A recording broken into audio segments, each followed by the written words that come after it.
Bienvenue dans cette vidéo sur le top 5 des meilleurs enseignements du Tantra.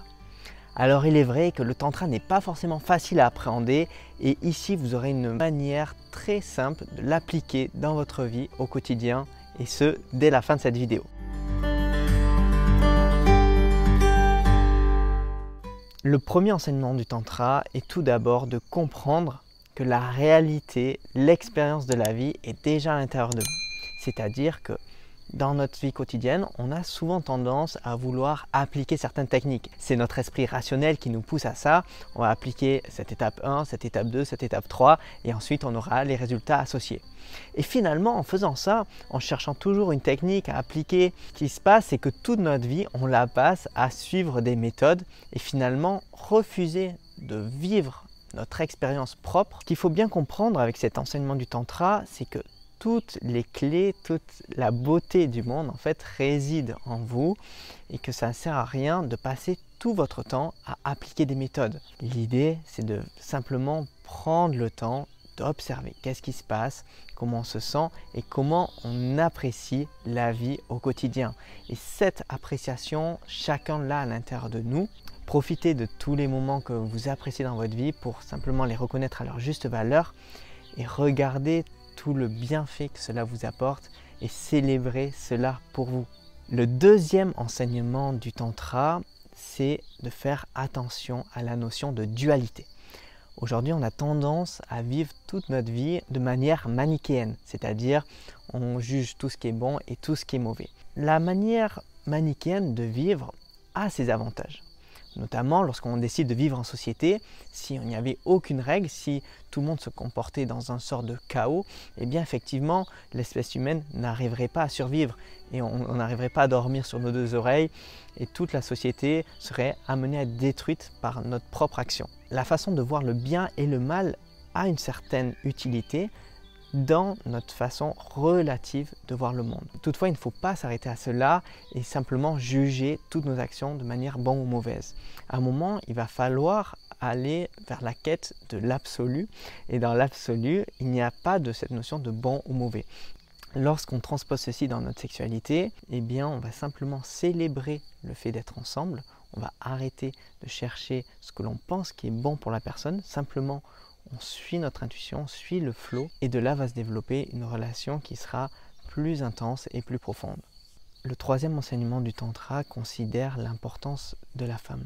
À travers les siècles qui ont passé, nous avons vécu une société patriarcale où la plus grande importance a été donnée aux hommes et ceci imprègne encore notre société aujourd'hui. On voit dans les personnes qui dirigent, dans les inégalités hommes-femmes qui continuent de se poursuivre dans notre pays et qui sont encore plus accentuées dans d'autres pays. Et ceci imprègne, on va dire, notre culture. Le fait que nous sommes issus de cette société patriarcale a fait que certaines qualités, et je dirais même certains défauts des hommes, ont eu une prédominance dans la société. Aujourd'hui, il y a un besoin urgent de réguler ceci, et notamment dans l'intimité, le rôle de la femme est en réalité plus important que celui de l'homme. Dans une relation, il ne faut pas oublier que c'est la femme qui accueille l'homme. Et ceci a été complètement oublié par les hommes. Les hommes aujourd'hui ont une façon de voir la relation intime comme une relation de domination où l'homme doit imposer ses désirs à la femme. Alors qu'en réalité, c'est la femme qui est la maître du logis. Et lorsque vous êtes invité chez quelqu'un, eh bien vous n'allez pas imposer vos règles, vous n'allez pas débarquer et dire non c'est comme ça qu'on va manger, c'est comme ça qu'on va ranger les assiettes, c'est comme ça qu'on va présenter le couvert. Non, non.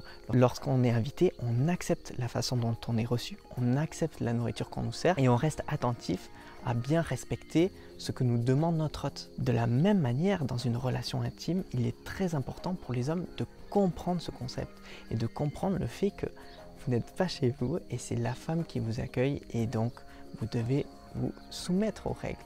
Et en se soumettant à ces règles-là, en fait, vous allez en gagner beaucoup plus parce que vous allez gagner la confiance. Si j'ai un message à donner aux hommes, c'est rappelez-vous que vous êtes l'invité et que un bon invité respecte les règles du logis.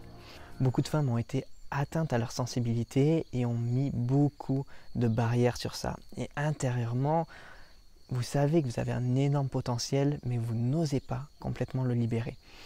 Et donc si j'ai simplement un message à donner aux femmes, c'est faites confiance à cette énergie que vous sentez, que vous pressentez à l'intérieur de vous, et n'hésitez pas à la faire jaillir et à la développer avec des personnes qui sont de confiance. Le quatrième enseignement du tantra consiste la sensation. L'appel du tantra va être de revenir dans le corps et va être de revenir à cet aspect primitif mais qui est réel, de revenir se connecter à soi physiquement. Lorsque un homme ou une femme est plus connecté à son enveloppe physique, il va être plus ancré dans ce monde. Ce concept va également se traduire dans la relation intime. Chez la plupart des gens, les relations sont souvent animées par certains fantasmes, par des choses qui sont simplement mentales et peu ancrées dans le physique. Et finalement, lors d'un rapport sexuel, la plupart des personnes se concentrent uniquement sur certaines parties du corps. Alors qu'en réalité, pour vous connecter à votre puissance intérieure, il faut se focaliser sur toutes les parties du corps, sur le corps en tant qu'entité globale. Vous verrez que vous gagnerez beaucoup plus à considérer votre corps dans sa globalité et également le corps de votre partenaire dans sa globalité. C'est vraiment une sorte d'énergie qui va se démultiplier. Le principe est le même que de soulever un poids de 20 kg. Essayez de soulever votre poids de 20 kg avec simplement le petit doigt. Vous verrez, vous aurez énormément de difficultés. Mais si vous mettez vos deux mains et également vos deux jambes pour vous aider à soulever ce poids, ceci sera parfaitement acceptable. Le même principe se traduit dans la relation intime. Si vous concentrez sur uniquement une partie ou deux du corps, vous n'irez jamais très profondément dans la relation. Alors que si vous concentrez sur le corps dans sa globalité, dans son entièreté, eh bien, vous aurez une relation qui est plus profonde et beaucoup plus épanouissante. Enfin, le cinquième point, le cinquième enseignement du tantra, ça va être de célébrer la personne dans son entièreté. Quand je dis la personne, il s'agit de vous en premier lieu et de la personne avec qui vous vous associez. Aujourd'hui, la plupart des critères qui créent l'attirance sont le critère physique et on le voit notamment dans les applications de rencontres. La première impression va être une impression physique et simplement si la personne semble assez jolie pour nous, eh bien on va accepter de la rencontrer. Et dans le rapport intime, la prédominance est donnée à ce facteur physique. Et ceci en fait va tout simplement vous limiter dans votre relation. Si vous changez cette prédominance d'un aspect physique vers un aspect émotionnel et puis spirituel, vous allez complètement changer la facette de votre relation. Vous n'êtes pas résumé à votre physique. Comprenez déjà cela avec vous. Faites la paix avec ce sujet-là. Et ensuite, dans votre relation, amenez le même principe. Rappelez-vous que lorsque vous vous unissez avec quelqu'un, unissez-vous sur le plan également émotionnel et spirituel.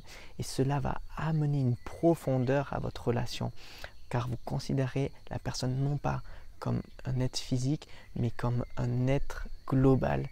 Et l'acte en soi n'est plus la satisfaction d'une pulsion primitive, mais plutôt la réalisation entre deux êtres, retrouver l'équilibre entre le yin et le yang, retrouver l'équilibre entre la féminité et la masculinité, retrouver cet équilibre, l'unir, et de là apparaît une vraie complétude, un sentiment intérieur très profond qui fait que l'on se sent beaucoup plus épanoui dans notre vie quotidienne. J'espère que vous avez bien aimé ce top 5 des enseignements du Tantra.